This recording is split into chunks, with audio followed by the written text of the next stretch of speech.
তারেক রহমান চীন সফর শেষ করে দেশে ফিরেছেন। এই সফরের রাজনৈতিক আলোচনা শেষ হতে না হতেই সামনে এসেছে আরেকটি বড় খবর।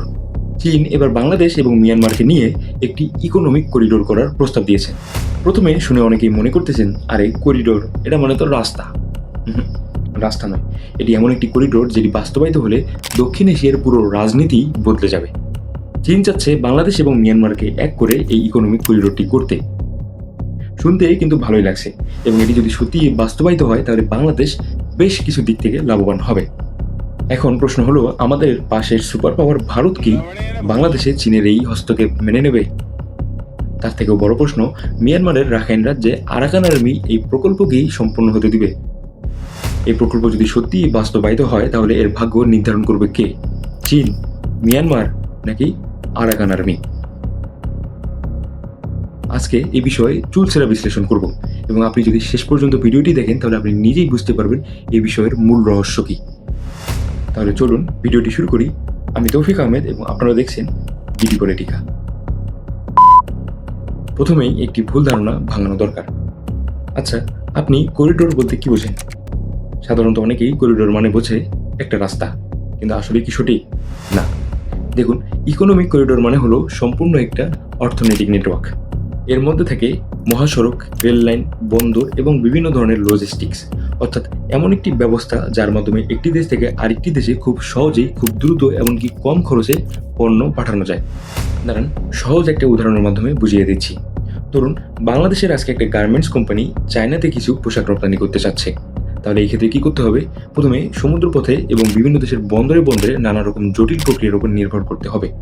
কিন্তু এই দুই দেশের মধ্যে যদি ইকোনমিক করিডোর থাকতো তাহলে এই সকল ঝামেলার কোনোটাই পোহাতে হতো না। এই দুই দেশ সরাসরি একে অপরের সাথে পণ্য আদান প্রদান করতে পারত।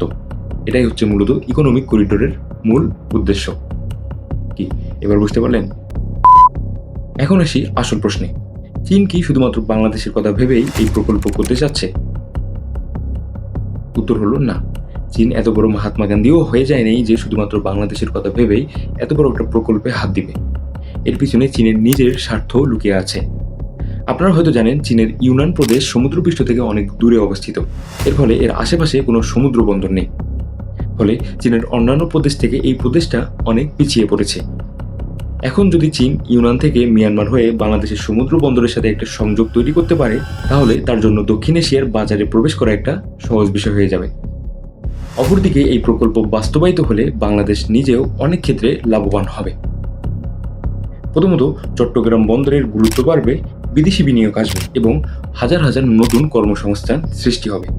কিন্তু বিষয়টা যদি এত সহজ হতো তাহলে তো কোনো প্রশ্নই ছিল না। কিন্তু বিষয়টা তো এত সহজ নয়। আর এখানেই আসে সবচেয়ে গুরুত্বপূর্ণ বিষয়। আমাদের পাশেই মিয়ানমারের রাখাইন রাজ্য। আর এই রাখাইন রাজ্যের নিয়ন্ত্রণ কার হাতে জানেন?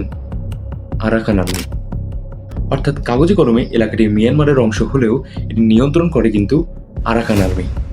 এখন প্রশ্ন হলো, এই করিডোরের কোনো অংশ যদি এই রাখাইন রাজ্যে পড়ে তাহলে শুধুমাত্র চীন এবং মিয়ানমার সরকার রাজি হলেই কি হবে? উত্তর হলো না, হবে না। কারণ একটা প্রকল্প চালাতে হলে নিরাপত্তা, পরিবহন এবং স্থানীয় নিয়ন্ত্রণ, এই তিনটি বিষয় খুবই গুরুত্বপূর্ণ। এখন আরাকান আর্মি যদি মনে করে এই করিডোরে তাদেরও লাভ আছে তাহলে তারা এই ক্ষেত্রে সহযোগিতা করবে।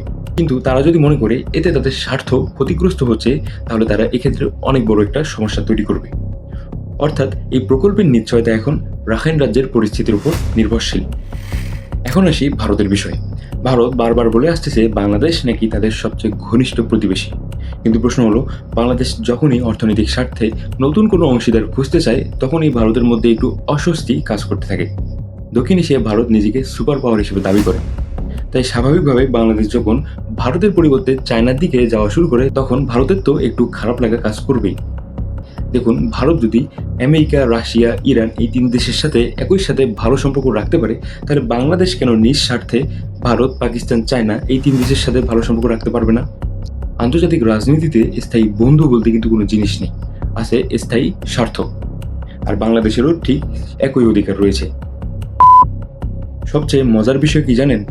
এতক্ষণ যেটা বকর বকর করলাম সেটা কিন্তু এখনো নিশ্চিত প্রকল্প নয়, এটি একটি প্রস্তাব মাত্র। কিন্তু ইতিহাস বলে ভূ রাজনীতির পরিবর্তনগুলো ছোট ছোট প্রস্তাব থেকেই সৃষ্টি হয়েছে। এই প্রকল্প কবে শুরু হবে, কোন দিক দিয়ে যাবে এবং এর অর্থায়ন কে করবে, এইসব বিষয় এখনো কিন্তু স্পষ্ট নয়। কিন্তু প্রশ্ন হলো, এই প্রকল্প যদি সত্যি বাস্তবায়িত হয় তাহলে বাংলাদেশ কি আসলেই লাভবান হবে? আর লাভবান হলেও ভারত এবং আরাকান আর্মির মতো সংগঠনগুলো কি এই প্রকল্প বাস্তবায়িত হতে দিবে? আপনার কি মনে হয়? কমেন্টে জানাতে পারেন। দেখা হবে পরবর্তী ভিডিওতে।